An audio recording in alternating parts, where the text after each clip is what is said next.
Bonjour à vous. Bienvenue sur la chaîne Histoire et Confession, merci de vous abonner à la chaîne pour ne rater aucune histoire. Les histoires que nous allons partager, inspirées de récits trouvés sur Internet, sont destinées exclusivement au divertissement. Elles ne doivent pas être interprétées comme des encouragements à imiter de tels actes ni comme des discriminations envers des personnes spécifiques.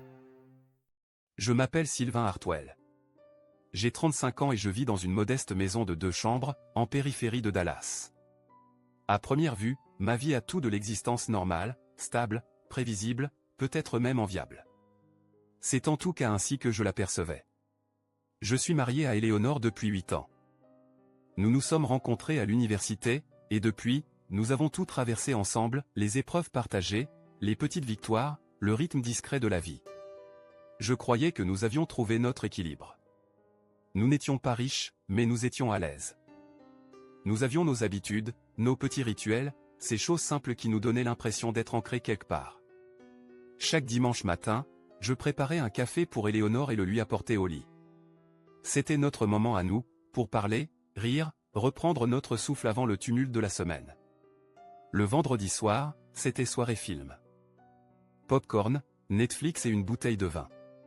On s'enfonçait dans notre vieux canapé, et le monde semblait s'évanouir. C'était simple, mais cela fonctionnait. On n'avait pas besoin de plus. Je pensais que c'était tout ce qu'il nous fallait. Côté travail, rien de spectaculaire, mais du solide. J'étais employé dans une agence de marketing de taille moyenne depuis 5 ans, gravissant lentement les échelons. Ce n'était pas le métier dont j'avais rêvé, mais il offrait une certaine sécurité. Je pouvais subvenir à nos besoins, et pour Éléonore et moi, cela suffisait. Mais voilà le problème avec la stabilité, on en vient à ignorer les petits changements, jusqu'à ce qu'ils deviennent trop nombreux pour passer inaperçus. Tout a commencé avec l'arrivée de Maxime Larsson, notre nouveau patron. Maxime n'avait rien à voir avec les habitués du bureau. Jeune, ambitieux, déterminé à bousculer les choses. La première fois qu'il a franchi la porte, j'ai su qu'il allait marquer les esprits. Ce que je ne savais pas encore, c'est à quel point il bouleverserait ma vie. Il a rapidement manifesté un intérêt particulier pour moi. Il a perçu mon potentiel, vu comment je progressais discrètement dans l'entreprise, et m'a dit qu'il avait de plus grandes ambitions pour moi. J'étais flatté, sincèrement. J'avais travaillé dur, mais dans un monde où chacun s'efforce simplement de garder la tête hors de l'eau, on ne s'attend pas à être remarqué. Maxime ne s'en cachait pas, il voyait quelque chose en moi, et cela faisait du bien. Rapidement, il me confia davantage de responsabilités, ce qui signifiait aussi plus de déplacements. Au début, ce n'était que quelques voyages par-ci, par-là, de petites réunions, des conférences. Mais avec les mois, les trajets s'allongèrent, les rendez-vous se multiplièrent. Au début, je ne m'en plaignais pas. J'étais enthousiaste à l'idée d'évoluer, d'explorer de nouvelles opportunités. Éléonore m'encourageait, même si je sentais bien qu'elle n'était pas ravie de notre séparation prolongée.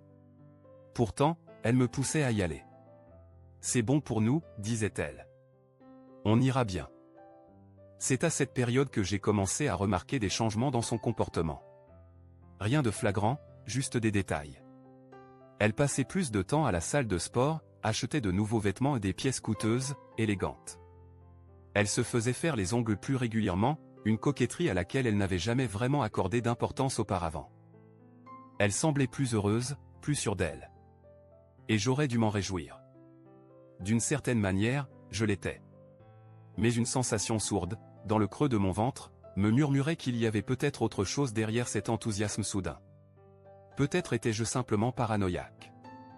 Je n'ai rien dit à Éléonore. Nous étions mariés depuis assez longtemps pour savoir naviguer dans ces zones d'inconfort, ces petites tensions qui font partie de toute relation durable. Et puis, je ne voulais pas dramatiser ce qui n'était peut-être qu'un rien. Mais à chacun de mes retours de déplacement, je la trouvais presque impatiente de me voir repartir. C'était comme si mon absence la rassurait, comme si elle préférait que je reste occupé loin. Elle me disait des choses comme « Ne t'en fais pas pour nous, Sylvain. Concentre-toi sur ton travail. C'est pour l'avenir. » Je ne comprenais pas. J'avais l'impression qu'elle me poussait à me consacrer davantage à ma carrière qu'à notre couple. Pourtant, elle n'était ni en colère, ni distante au sens traditionnel. Elle était juste ailleurs. Et plus je voyageais, plus ce vide entre nous s'élargissait. Mais j'ai choisi de ne pas y prêter attention. Ce n'était qu'une phase, me disais-je. Elle s'adapterait. Nous nous adapterions. C'est à ce moment-là que Maxime a commencé à me pousser encore davantage. À peine rentré d'un voyage, il avait déjà une autre mission, un nouveau projet, une urgence à régler ailleurs. Il me regardait avec cette étincelle ambitieuse dans les yeux, et lançait « C'est ton moment, Sylvain. Tu as ce qu'il faut. Il te suffit de le prouver. » Et je l'ai cru. J'étais grisé par les nouvelles responsabilités, par la progression fulgurante, par l'idée que tout allait enfin s'améliorer, le salaire, les perspectives, l'avenir. C'était exactement ce vers quoi j'avais toujours tendu. Mais avec le recul, je me demande si ce n'est pas là que tout a commencé à basculer. Car tandis que ma carrière prenait son envol, les fissures de mon mariage, elles aussi, grandissaient de sournoises, invisibles à mes yeux, jusqu'à ce qu'il soit trop tard. Au début, les changements dans le comportement d'Éléonore ne semblaient pas inquiétants. Des détails, encore une fois. Elle changeait de style, portait des vêtements neufs, plus coûteux, plus voyants. Ce n'était pas son genre. D'ordinaire, elle privilégiait le confort, la simplicité. J'ai pensé que c'était une phase, peut-être une forme d'épanouissement personnel. Elle avait toujours aimé se montrer soignée, mais cette fois, c'était autre chose. Il y avait une intention derrière chaque choix, un soin nouveau. Et quelque part, je trouvais cela beau. Elle paraissait plus rayonnante, plus vivante. Mais ensuite, il y a eu ces signes, plus subtils, plus troublants. Éléonore semblait de plus en plus enthousiaste à l'idée de mes déplacements professionnels. Pas dans le sens encourageant et affectueux d'avant, non. Plutôt comme si mon absence l'arrangeait. Bon voyage, mon cœur, me disait-elle en m'embrassant sur le pas de la porte. Mais sa voix sonnait faux. Trop joyeuse. Trop légère. Comme si mon départ était une bonne nouvelle, quelque chose qu'elle attendait avec impatience. Au début, je n'y ai pas prêté attention. J'étais trop pris par mon propre engouement, trop concentré sur ces opportunités qui semblaient enfin me sourire. Mais au fil des mois, à mesure que les missions s'enchaînaient, l'attitude d'Éléonore devenait plus étrange encore. Il y eut ce moment précis où elle devança même mes annonces. « Tu repars quand, déjà ?» me demanda-t-elle en levant les yeux de son téléphone, un sourire énigmatique au coin des lèvres. Je lui donnai les dates, et elle acquiesça, sereine. Mais il y avait dans sa façon d'anticiper une précision qui me dérangeait. Trop bien informée. Trop calculée. Comment savait-elle ? Je me suis efforcé de croire que ce n'était rien. Peut-être qu'elle se souvenait simplement de mon emploi du temps grâce à nos anciennes conversations. Peut-être que je me faisais des idées. Mais au fond de moi, une inquiétude persistante commençait à s'installer, tapie dans ma poitrine. L'impression qu'Éléonore n'était plus aussi investie ni en moi, ni en nous qu'elle l'avait été autrefois. Son indifférence face à mes longues absences devenait de plus en plus évidente. Fini les textos pleins de tendresse, les « tu me manques » envoyés à la volée. Fini les appels où elle me demandait comment se passait mon séjour, ma journée. À la place, je recevais de brefs messages, presque impersonnels, « J'espère que le voyage se passe bien. Prends soin de toi. » Ce n'était pas qu'elle ne se souciait plus de moi, mais elle semblait désormais absorbée par autre chose. Par elle-même.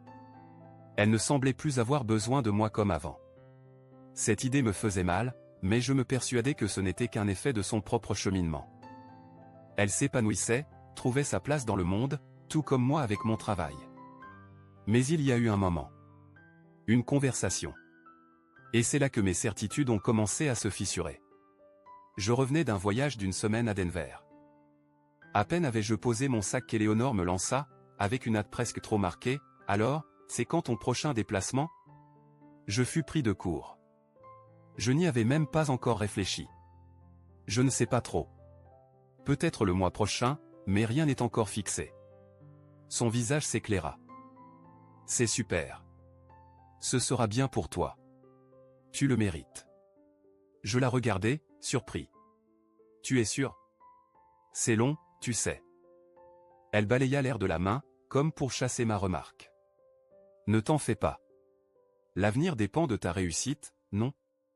Tu as travaillé dur pour ça. » Je n'arrivais pas à me défaire de l'impression que quelque chose clochait. J'aurais voulu lui demander franchement ce qui se passait, creuser au-delà des sourires. Mais je me suis tu. J'ai préféré croire que c'était passager. qu'elle restait la femme lumineuse et optimiste que j'avais toujours connue. Et pourtant, les semaines suivantes, je sentis ce vide entre nous s'élargir. Éléonore s'intéressait davantage à ses nouvelles tenues, sortait plus souvent avec ses amis, passait plus de temps loin de moi. Ce n'était pas de la négligence, non. C'était autre chose. Comme si elle construisait une vie dans laquelle ma place devenait accessoire. Je continuais à me dire que c'était la conséquence de mon travail, que tout cela n'était qu'une période d'adaptation. Mais je ne pouvais plus ignorer ce poids au creux de mon ventre. Cette sensation désagréable que quelque chose m'échappait. Je me suis surpris à me demander combien de notre vie commune nous appartenait encore vraiment, et combien n'était plus qu'un décor dans lequel je faisais semblant d'y croire. Peut-être que c'était moi qui avais changé. Peut-être que c'était moi qui avais cessé d'observer, de voir ce qui se déroulait sous mes yeux. Ou peut-être qu'autre chose se tramait. Quelque chose que je n'étais pas prêt à affronter. Plus j'y pensais, plus je revoyais cette image d'Éléonore, souriant un peu trop fort quand je partais. Comme si elle m'encourageait, non pas à réussir, mais à m'éloigner. Les fissures dans notre vie, dans notre mariage, devenaient impossibles à ignorer. Et je ne savais pas comment les empêcher de s'agrandir. Le voyage à San Francisco devait tout changer. Maxime avait été clair, ce projet serait décisif pour ma promotion. Ce n'était plus seulement une affaire de carrière. Il s'agissait de l'avenir. Celui de l'entreprise, de ma carrière, et par extension, de notre situation financière. Éléonore et moi parlions depuis quelque temps de faire des économies, d'envisager un jour une maison plus grande. Une vraie, avec un jardin. Pas une maison coincée en périphérie de Dallas. Maxime m'avait assuré que ce projet à San Francisco couvrirait à lui seul 3 mois de notre prêt immobilier. J'en étais fier. Ce n'était pas seulement une question de réussite professionnelle, c'était une manière de sécuriser notre avenir, de construire quelque chose de solide. Alors, quand il m'a demandé de prolonger mon séjour, je n'ai pas hésité. Les bénéfices à long terme dépassaient largement les sacrifices immédiats. Le travail en lui-même s'était déroulé sans accroc. Rien d'exceptionnel. En vérité, le projet aurait pu être bouclé en une journée, 2 tout au plus. Mais Maxime avait insisté, il faut marquer les esprits, Sylvain. Reste pour les suivis. C'est comme ça qu'on crée une dynamique. Je ne l'ai pas remis en question. Il était le patron. Je faisais ce qu'on attendait de moi. Mais quelque chose me dérangeait. Une sensation diffuse, difficile à nommer. Les jours s'étiraient, et l'éloignement avec Éléonore devenait pesant, plus lourd qu'il n'aurait dû l'être. Chaque appel, chaque message me semblait distant. Éléonore n'était plus vraiment là. Quand je l'appelais, elle paraissait toujours distraite, comme si ma voix ne faisait que traverser sa journée sans jamais y laisser de traces. Le point de bascule arriva un soir, alors que je dînais avec quelques collègues. J'étais sorti pour consulter mon téléphone et j'y trouvais un message d'Éléonore, « À quelle heure est ton vol demain ?» Je restai figé quelques secondes. Demain ? Je ne lui avais même pas parlé de mon vol, encore moins de son horaire. Je réfléchis un instant avant de répondre, vendredi matin, pas demain. La réponse ne tarda pas, ah, d'accord. Passe une bonne soirée. N'en fais pas trop. Je n'ai pas répondu tout de suite. J'étais là, debout, avec ce poids qui montait lentement dans mon ventre. Elle était trop détachée. Ce n'était pas dans ses habitudes de ne pas me demander comment j'allais, de ne pas vouloir parler vraiment. Je tentais de balayer ses doutes. Peut-être que j'exagérais. Mais plus j'y pensais, plus l'inquiétude s'enracinait. Cela faisait plus d'une semaine que j'étais absent, et pourtant elle savait exactement où j'étais, quand je rentrais, sans que je ne lui ai rien dit. Ce n'était pas que les messages. C'était tout le reste. Son enthousiasme soudain pour mes voyages. Son indifférence à mes absences. Et maintenant, cette précision troublante. Pourquoi semblait-elle si soulagée que je reste loin? Pourquoi ne se préoccupait-elle plus de mon retour? J'ai tenté de me reconcentrer, de m'absorber dans mon travail. Mais rien ne sonnait juste. Quelque chose n'allait pas. Je le sentais profondément. Et puis, quelques jours après mon arrivée à San Francisco, j'ai aperçu ce que je redoutais. La première fissure. Celle qui allait faire voler en éclats ma confiance en Éléonore, et en Maxime. J'étais assis dans ma chambre d'hôtel, les yeux fixés sur un tableau Excel que Maxime m'avait envoyé. La journée touchait à sa fin lorsque mon téléphone vibra de nouveau. Cette fois, ce n'était pas Éléonore. C'était un message de Maxime. « Et Sylvain, je sais que tu restes jusqu'à vendredi, mais que penserais-tu de prolonger encore quelques jours? Plus on passe de temps ici, plus on a de chances de sécuriser ce contrat. Tu en dis quoi ?» C'était comme s'il avait déjà prévu que je reste plus longtemps. Pourtant, je ne lui avais jamais donné le moindre signe que j'étais prêt à le faire. Et soudain, ce même sentiment de malaise revint, plus lourd encore. Pourquoi insistait-il autant?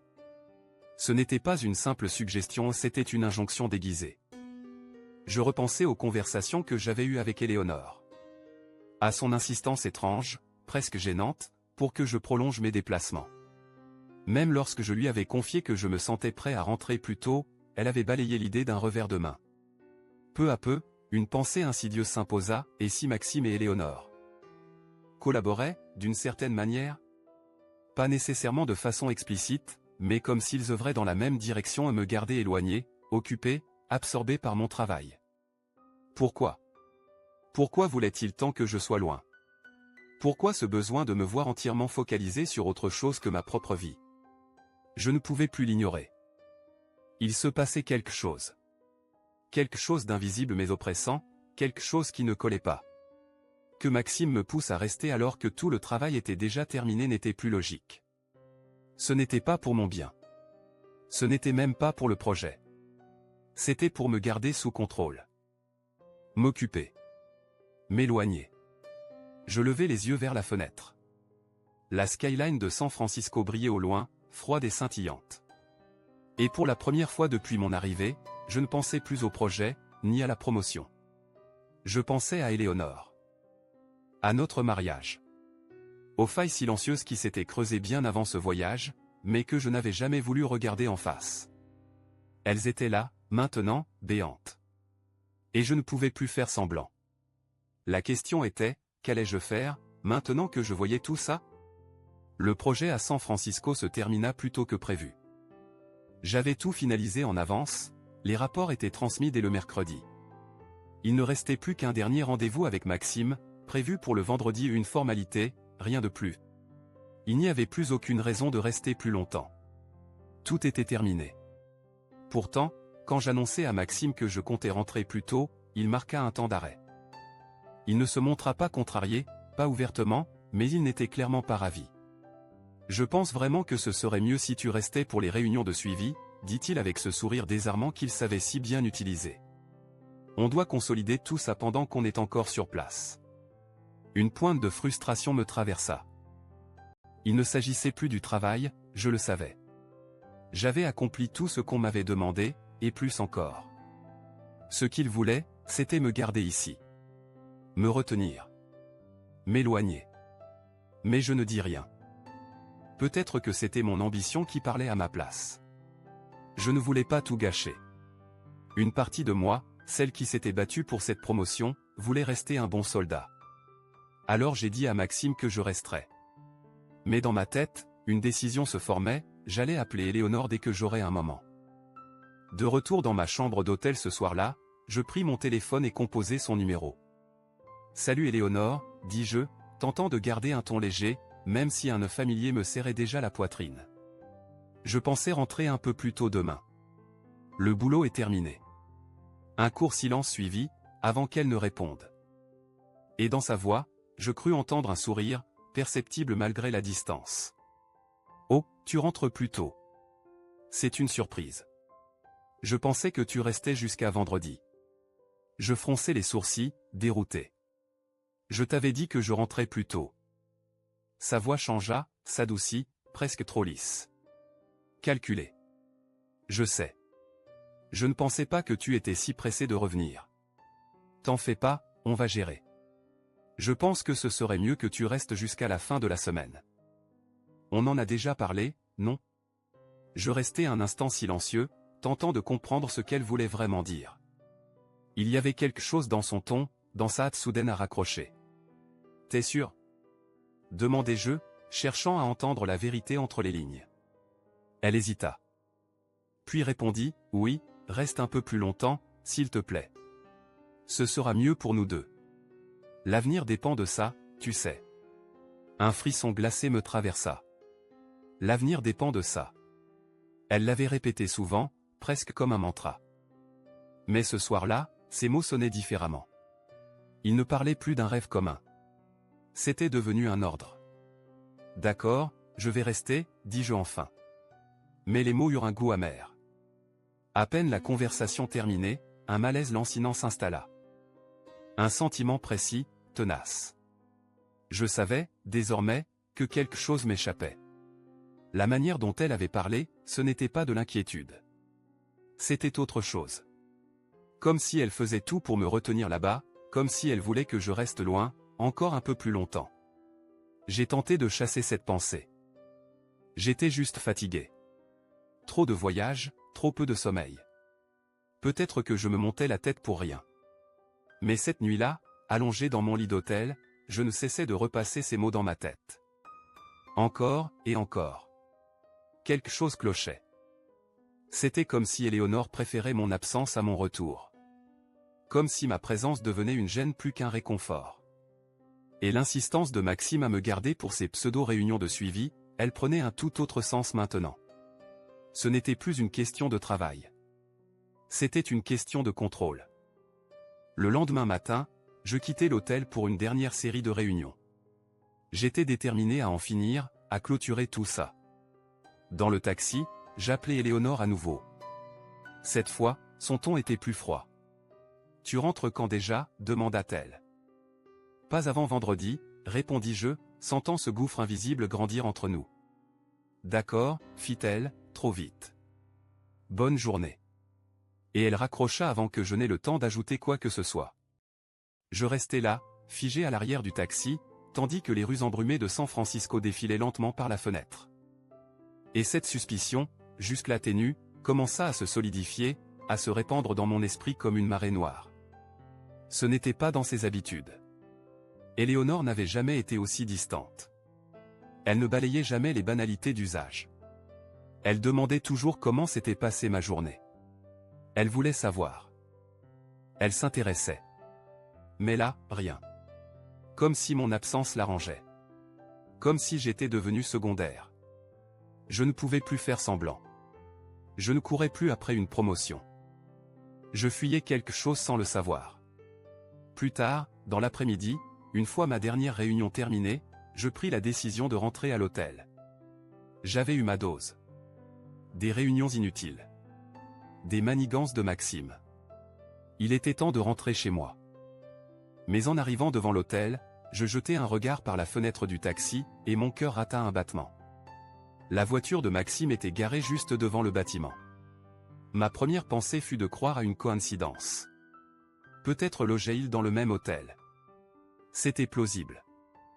Mais cette sensation dans mon ventre, ce tiraillement, ce malaise profond, elle me hurlait autre chose. Ce n'était pas juste une voiture. C'était tout le reste. Maxime. Son comportement étrange. Éléonore. Son détachement glacial. Ses encouragements à rester loin.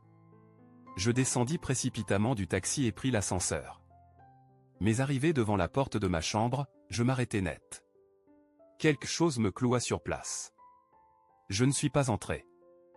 Au lieu de cela, je continuai mon chemin dans le couloir, montai un étage. Mes jambes bougeaient toutes seules, guidées par une intuition brûlante, viscérale. Je montai jusqu'à mon propre appartement. Et au fond de moi, je savais déjà. Quelque chose m'attendait. Mon cœur battait à tout rompre lorsque j'atteignis la porte. Avant même de comprendre ce que je faisais, j'avais déjà saisi mon téléphone et lancé l'enregistrement. Le plus silencieusement possible, j'introduisis la clé dans la serrure, tournai lentement, puis poussai la porte. Les voix à l'intérieur me figèrent sur place. Je la reconnus immédiatement. Éléonore. Et celle de Maxime. C'était comme si le sol s'était ouvert sous mes pieds. Je me forçai à avancer, à respirer, à rester maître de moi. À pas lents, presque irréels, je traversai le salon, puis me postai devant la porte entr'ouverte de la chambre. À travers la fente, je les vis. Éléonore et Maxime, enchevêtrés dans mon lit. Le choc me percuta comme un train lancé à pleine vitesse. Mais je ne bougeais pas. Je ne hurlais pas. Je n'entrais pas. Je restais là, immobile, mon téléphone toujours en train d'enregistrer, pendant que la scène s'imprimait en moi, lentement, cruellement, avec une précision presque inhumaine. Ma femme. L'homme en qui j'avais placé ma confiance. Ensemble. Et ce n'est pas la colère qui vint d'abord. C'était l'absence de tout. Un flottement. Une dissociation. Je me sentais gelé, vidé, figé dans l'instant, comme si j'observais ma propre vie se désintégrer à distance. Je reculais doucement, sorti de la chambre à reculons, puis du couloir. Le monde autour de moi semblait déformé, comme si les murs eux-mêmes refusaient de contenir ce que j'avais vu. J'avais la preuve. Je l'avais vu. Enregistré. Gravé dans ma mémoire, dans ma chair. Et pour la première fois de ma vie, je ne ressentais pas la colère. Je ressentais pire. La trahison. L'humiliation. Le vide. Quand la porte se referma derrière moi, le silence dans la maison était écrasant. Mon poing serrait encore le téléphone, comme si cet objet renfermait désormais tout ce que je n'étais pas prêt à affronter. Éléonore et Maxime. Dans mon lit. Une image brutale, intime, insupportable. Je devrais hurler. Je devrais les confronter. Mais je restais planté là, incapable de bouger. L'air semblait dense, étouffant. Mon cœur battait contre ma cage thoracique, mes pensées volaient dans tous les sens, chaotiques, hurlantes. Je finis par bouger, lentement, comme dans un rêve. Je ne leur dis même pas que j'étais rentré. Je traversais simplement le salon, mes pas résonnant dans le silence devenu glacial. La voiture de Maxime était toujours garée dans l'allée. Je m'installai dans le fauteuil près de la fenêtre, fixant la rue devant moi, tentant de remettre de l'ordre dans ce qui venait d'être pulvérisé. Je devais gérer ça. De la bonne façon. Il n'y avait pas de place pour l'erreur. Pas ce soir. Pas après ce que j'avais vu. Quand Éléonore et Maxime descendirent les escaliers, leur visage était un mélange confus de panique, de gêne, et oserais-je le dire, de culpabilité. Éléonore s'immobilisa en me voyant assis là, dans le fauteuil, droit, figé. Ses yeux s'écarquillèrent, mais aucun mot ne franchit ses lèvres. Maxime, lui qui avait toujours su se montrer si sûr de lui, si lisse, si maîtrisé, était pâle, secoué. Il me regardait comme s'il attendait un signal, un geste, une réaction. Mais je ne leur offris rien. Rien de ce qu'ils attendaient. Je ne me suis pas effondré. Je ne me suis pas levé pour hurler. Je suis resté calme.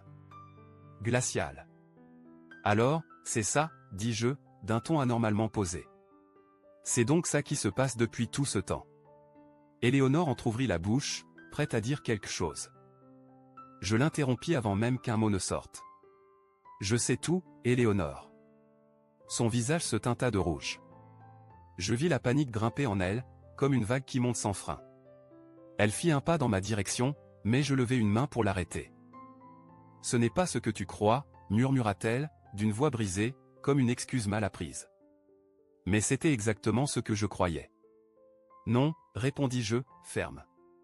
Je l'ai vu. Je vous ai vu. Toi. Lui. Dans mon lit. Elle détourna les yeux, mordant sa lèvre, incapable de soutenir mon regard. Maxime, sentant le vent tourner, tenta alors de désamorcer la tension, de reprendre le contrôle. Sylvain, écoute. Non, le coupai-je sèchement. Toi tu vas m'écouter.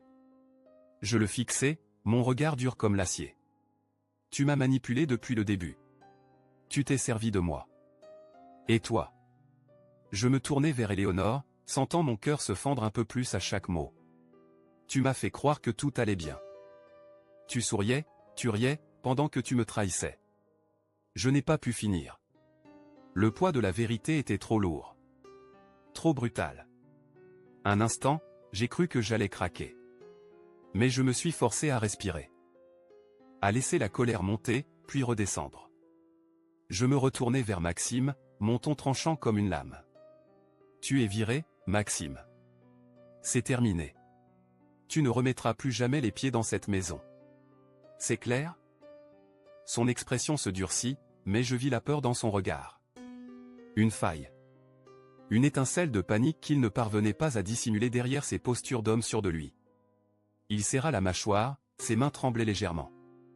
Il aurait voulu répliquer, se défendre, mais il savait. Il savait qu'il avait tout perdu. Éléonore s'avança encore, tendant la main vers moi, sa voix tremblante. « Sylvain, s'il te plaît. Ce n'est pas ce que tu crois. Je n'ai jamais voulu te blesser. C'était une erreur. Une énorme erreur. Mais certaines erreurs ne se réparent pas, mais je t'aime, mon amour. » Je la regardais. Je voulais la croire.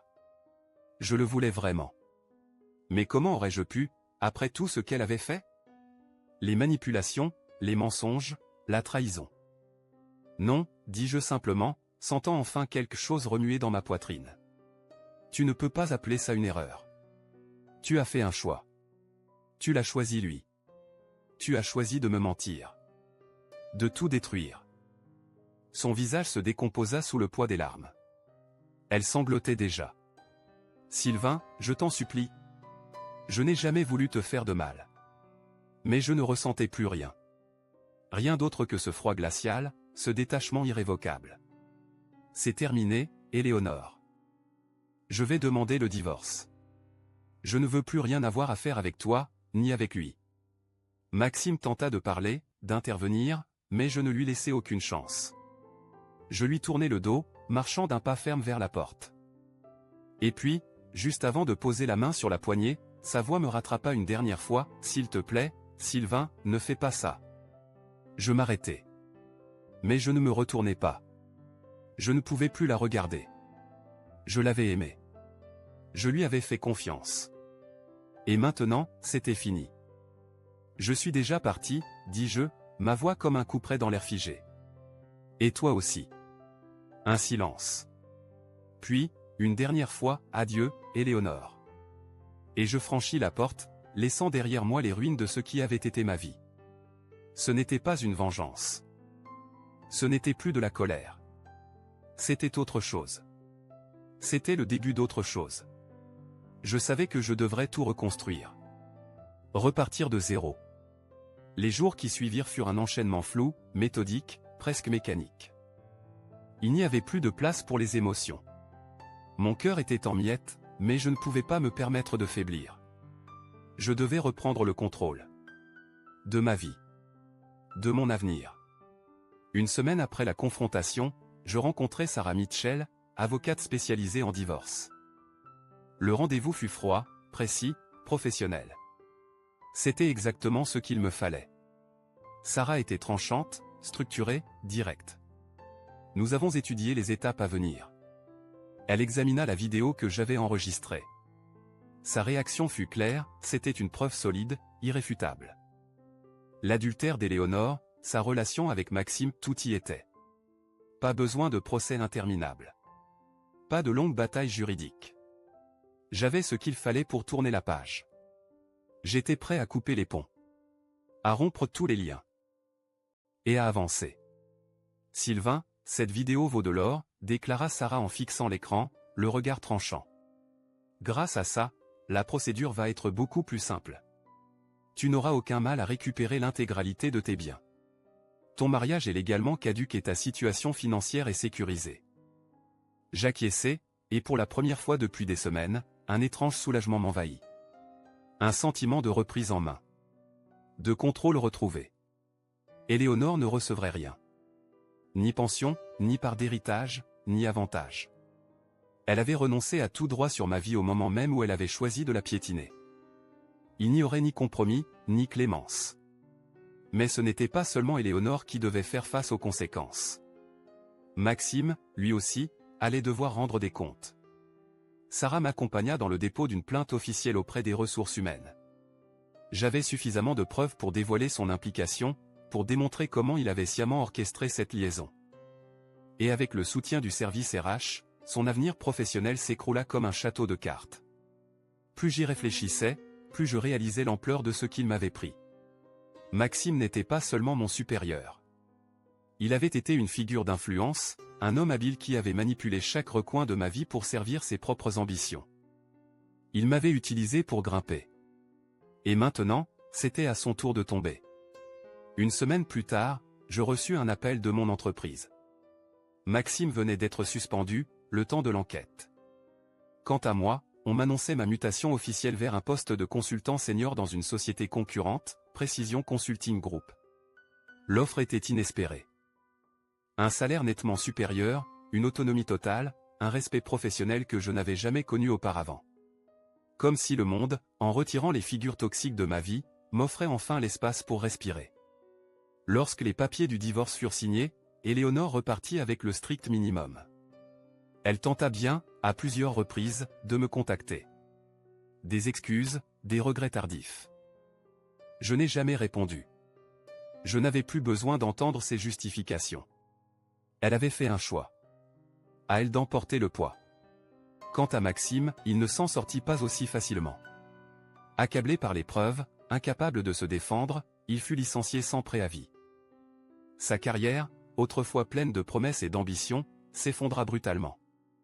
Je ne ressentis pas de satisfaction à sa chute. Mais je ressentis quelque chose d'essentiel, un soulagement. Une clôture.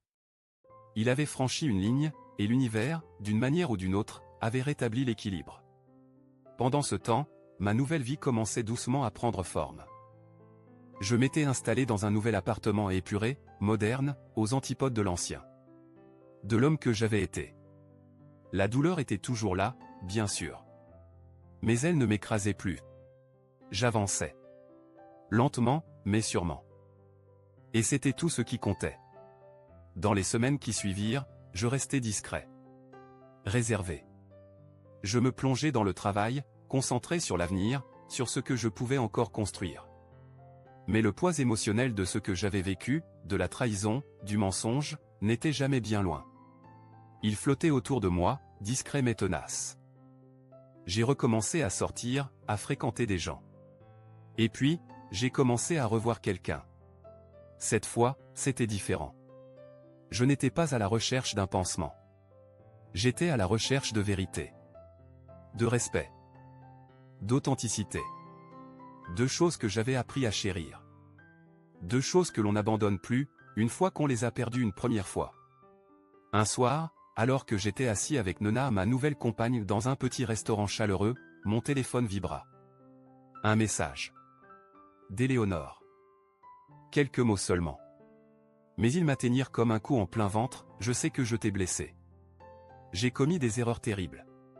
Si je pouvais revenir en arrière, je le ferais. S'il te plaît, pardonne-moi.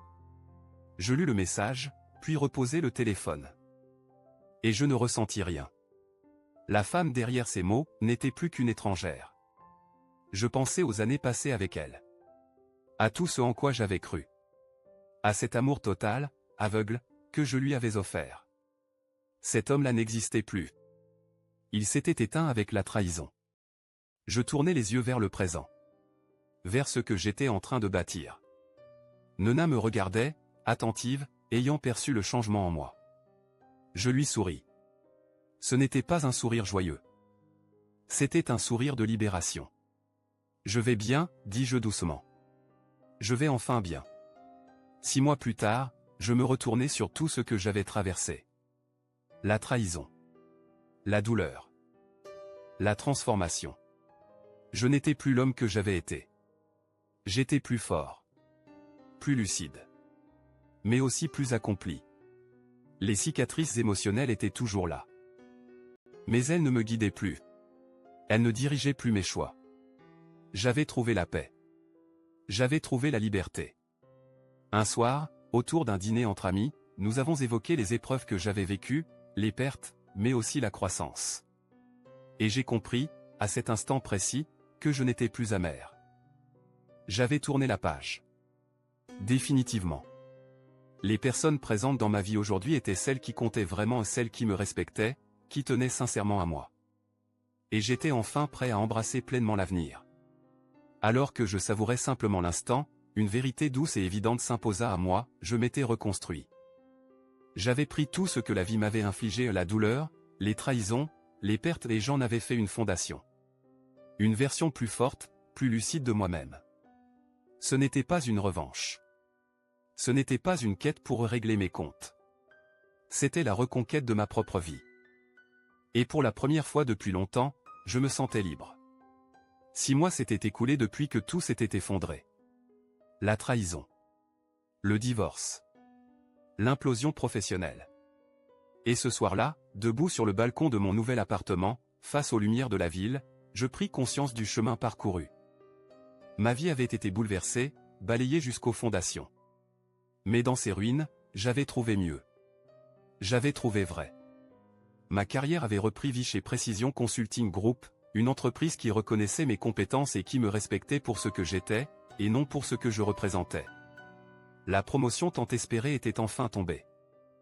Avec elle, un meilleur salaire, mais surtout l'autonomie dont j'avais toujours rêvé. Je ne survivais plus. Je vivais. J'avais emménagé dans un nouveau chez-moi modeste, mais paisible. Un endroit sans fantômes, sans souvenirs usés d'un passé à deux qui n'était plus. Cet appartement était à moi. Entièrement. Chaque objet, chaque détail avait été choisi, non imposé.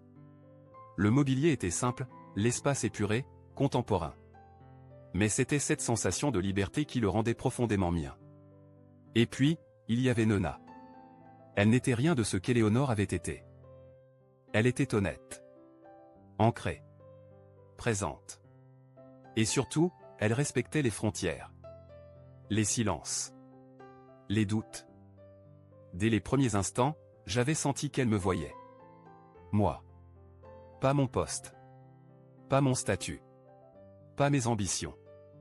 Juste moi. C'était étrange, presque déconcertant. Ce sentiment, que j'avais oublié, celui d'être réellement vu. Je n'étais plus l'homme d'avant. Les coups encaissés, ces déchirures profondes dans le cœur et dans l'ego, m'avaient changé.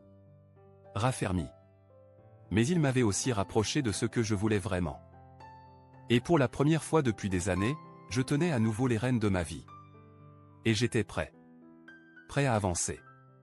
Un soir, alors que Na et moi étions attablés dans mon appartement, l'odeur réconfortante des pâtes maison flottant dans l'air, mon téléphone vibra.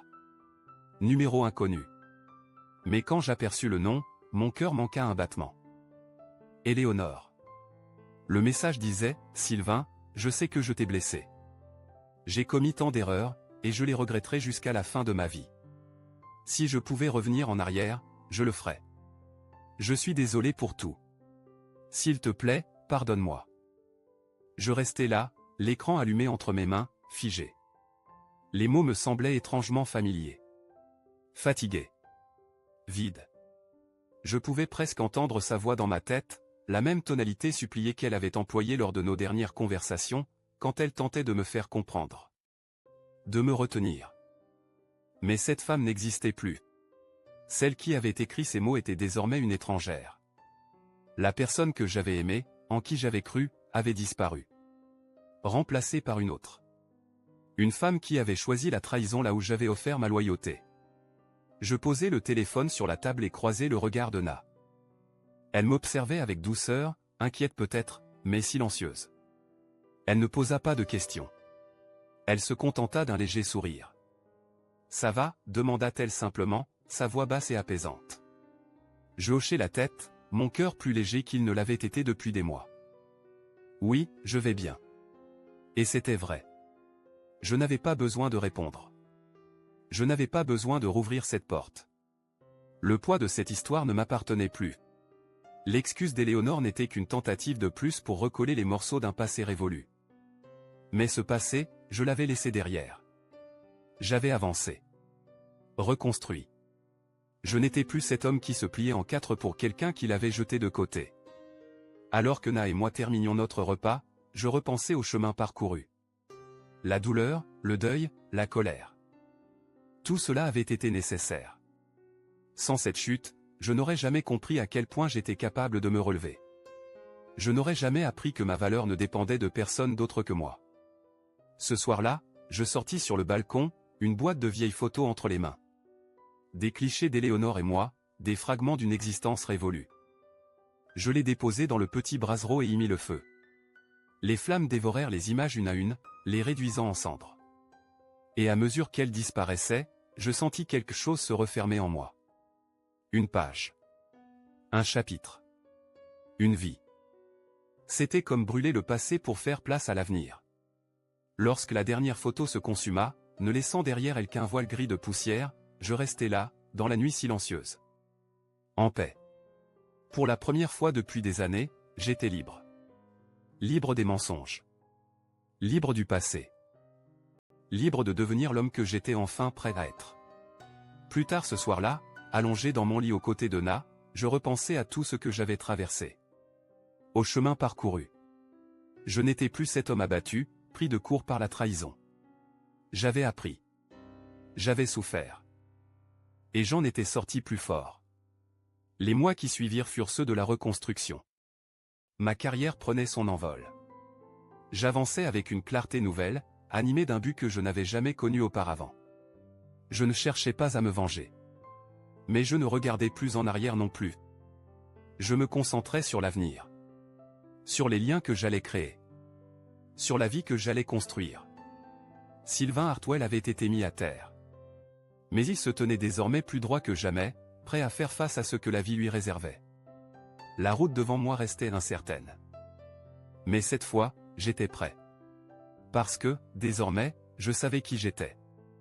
Et personne ne pourrait jamais me l'enlever. Quelques mois s'étaient écoulés depuis que la poussière était retombée. Depuis qu'Éléonore et Maxime avaient disparu de ma vie. J'avais tout reconstruit, depuis les fondations. Et tout commençait enfin à s'aligner. Ma carrière prospérait. Ma vie personnelle était sereine. Et je m'étais installé dans une routine nouvelle, apaisée, loin des manipulations et des faux-semblants d'autrefois. Un soir, après une longue journée de travail, je me retrouvais dans un bar de quartier, non loin de mon nouvel appartement. Na et moi avions prévu de nous retrouver plus tard, mais j'avais besoin d'un moment à moi. Juste pour souffler. Le lieu était calme, tamisé. Idéal pour se fondre dans l'arrière-plan, pour laisser ses pensées vagabonder. Je commandai un verre. Et tandis que je le portais à mes lèvres, mes pensées dérivèrent vers tout ce qui m'avait mené jusqu'ici. C'est alors que je le vis. Maxime. Assis seul au comptoir, méconnaissable. Son assurance habituelle s'était évaporée. Il n'était plus que l'ombre de lui-même. Son costume froissé, ses cheveux en désordre, son regard creusé par la fatigue. Il avait l'air d'un homme qui avait tout perdu. Je l'observai quelques instants, indécis. Il fut un temps où j'aurais ressenti une rage brûlante. Où j'aurais voulu le confronter. Lui hurler tout ce qu'il m'avait volé. Mais là, rien. Je ne ressentais rien. Pas de haine. Pas de mépris. Juste de l'indifférence. Il sembla percevoir ma présence, car nos regards se croisèrent. Pendant une fraction de seconde, il hésita. Comme s'il ne savait pas s'il devait faire semblant de ne pas me voir, ou venir à moi. Puis, il se leva. Et s'approcha. « Sylvain, dit Maxime, la voix rauque, presque hésitante. Je ne m'attendais pas à te voir ici. » Je lui offris un léger sourire sans chaleur, sans haine non plus. Un sourire neutre, vidé de toute attente, de toute envie. Un de ceux qui disent clairement « Je ne t'en veux pas, mais je ne suis pas là pour toi. » Le monde est libre, mot, répondis-je avec calme. J'ai le droit de boire un verre, non? Il s'assit à côté de moi.